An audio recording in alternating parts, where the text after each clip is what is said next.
اللہ کے پیغمبر نے فرمایا ما انزل اللہ داءً الا انزل له دواءً، اللہ نے کوئی بیماری ایسی نہیں پیدا کی جس کا اللہ نے علاج نہ اتارا ہو، اس کا علاج نہ پیدا کیا ہو۔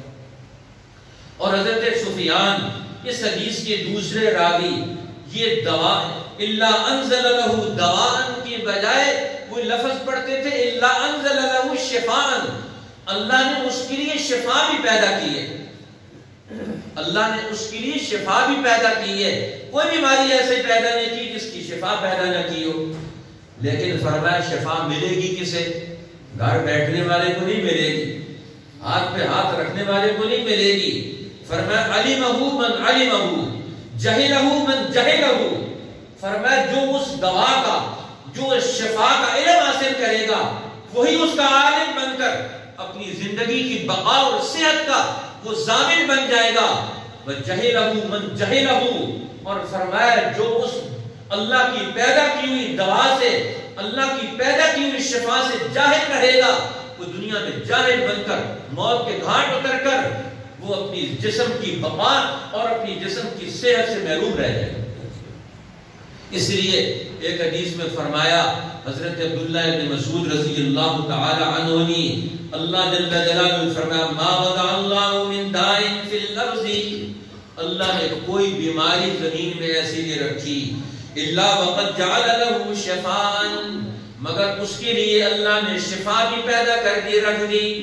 علمہ من علمہ وجہلہ من جہلہ، اور اس نے جس نے اس کا علم حاصل کیا وہ عالم بن کر اپنی صحت اور بقا کی ضمانت حاصل کر لے گا، اور جو اس سے جاہل رہے گا وہ جاہل بن کر اللہ کی پیدا کی ہوئی نعمت سے محروم رہ کر اپنی صحت اور اپنی بقا کے اعتبار سے وہ دوسروں کا محتاج بن جائے گا۔ اس لیے ایک حدیث میں فرمایا اللہ نے کوئی ایسی بیماری پیدا نہیں کی الا انزل له 70 دواء، اللہ نے اس کے لیے 70 دوائیں پیدا کی۔ آج ڈاکٹر کہتے ہیں کورونا وائرس کا علاج کوئی نہیں، بھئی علاج تو ہے، آپ کو پتہ نہیں، آپ نے اپنے علم کو ادھر استعمال نہیں کیا، یا علم کو چھپا کے رکھے ہوئے لوگوں کو پتہ نہ چلے بیچنا ہے دوا کو، بیماری کو پہلے بیچتے ہیں پھر دوا کو بیچتے ہیں۔ بیماری عارض ہے، یہ بیچنے والی چیز نہیں ہے، یہ تو انسان مختلف حالات۔ حضور علیہ السلام کے پاس ایک آدمی آیا اور آ کر اس نے سوال کیا یا رسول اللہ ایک مسئلہ سمجھائے، مسئلہ سمجھائے۔ تو وہ پوچھ کیا مسئلہ پوچھنا چاہتا ہے؟ اس نے مسئلہ پوچھا، مسئلہ کیا ہے؟ سوال یہ ہے، سوال کیا ہے؟ اس نے سوال کیا حضور یہ بتائیں ابیات الخیر بالشر، ابیات الخیر بالشر، کیا خیر شر سے پیدا ہو سکتی ہے؟ آپ نے فرمایا میں تجھے یہ مسئلہ ایک مثال سے سمجھاتا ہوں، یہ مثال سمجھ لے تو تجھے مسئلہ سمجھ آ جائے گا۔ انہوں نے پوچھا حضور سمجھائیں، فرمایا دیکھو کہ جب اللہ تعالیٰ بارش اتارتا ہے اور اس سے گھاس پیدا ہوتا ہے، ایک جانور گھاس کھاتا ہے، گھاس کھا کر وہ جگالی کرتا ہے، اسے ہضم کرتا ہے، وہ گھاس اس کو صحت مند بناتا ہے، وہ جسم توانا ہو جاتا ہے، طاقتور ہوتا ہے، اسے توانائی ملتی ہے، گھاس وہی ہے۔ دوسرا جانور وہ گھاس کھاتا ہے، کھاتا رہتا ہے، کھاتا چلا جاتا ہے، جگالی کی نہیں اس نے انتظام ہی کوئی نہیں کیا، درمیان میں وقفہ ہی نہیں کیا، گھاس دیکھا تو لگا ہوا اسے کھانے کے لیے۔ انسان کی طبیعت بھی اسی طرح ہی ہے کہ جس چیز کو دیکھتا ہے ایک ہی چیز کھاتا ہے، اس میں بڑا ٹیسٹ ہے۔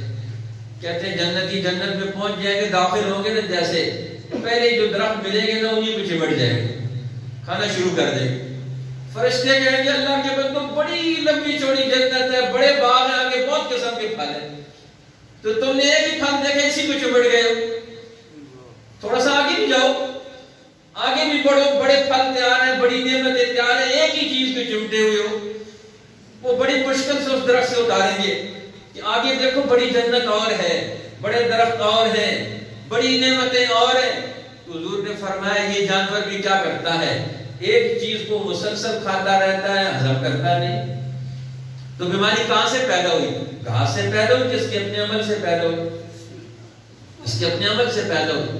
تو اب انسان اپنے جسم کے تغیرات اور احوال اس کے اعتبار سے عقل اور رہنمائی حاصل ہی نہیں کرتا. آج تک ہم نے اپنے جسم کی صحت کے حوالے سے علم ہی نہیں حاصل کیا، نہ کسی نے بتایا نہ کسی نے سمجھایا.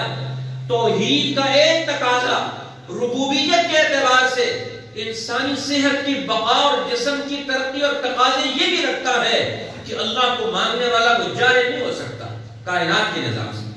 اللہ کو ماننے والا وہ جاہل نہیں رہ سکتا کائنات کی صحت کے نظام سے.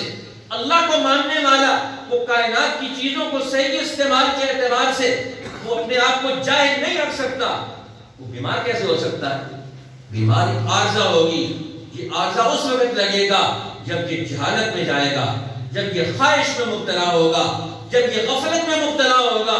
جہالت ختم کریں، غفلت ختم کریں، خواہشات کو کنٹرول کریں تو دیکھیں یہ ساری بیماریاں آپ کے کنٹرول میں ہیں. آج دنیا کو انہوں نے اپنے کنٹرول میں کر لیا. میڈیا کے ذریعے سے جھوٹی خواہشات پیدا کر جاہل بنا دیا، بے وقوف بنا دیا. تو آج ہم بے وقوف اور جاہل بن کر، خواہشات کے اسیر بن کر، آج بیماریوں میں مبتلا ہو کر خوف میں مبتلا ہو گئے. احتیاط بھی کرنی چاہیے، ہاتھ بھی دھونا چاہیے، وضو بھی کرنا چاہیے. شریعت کا پورا نظام الاوقات اگر استعمال میں لے آئیں تو کوئی انسان مسلمان بیمار ہو ہی نہیں سکتا. وہ ناک صاف کرے گا، وہ کلی کرے گا، وہ ہاتھ دھوئے گا، وہ آنکھوں کو دھوئے گا، وہ سر پہ مسا کرے گا اور اس کا خیال بھی پاک ہوگا، اس کا جسم بھی پاک ہوگا، اس کا دل بھی پاک ہوگا، اس کا گرد و پیش بھی پاک ہوگا، اس کا ماحول بھی پاک ہوگا. وہ آلودگی بھی نہیں کرے گا. آج ایک آدمی نے کہا لوگوں نے آلودگی چھوڑی ہے تو قبرستان والے وہاں جو بیٹھے ہوئے قبر میں وہ کہتے ہیں کہ ہمارا دھندا ختم ہو گیا. کیوں جی؟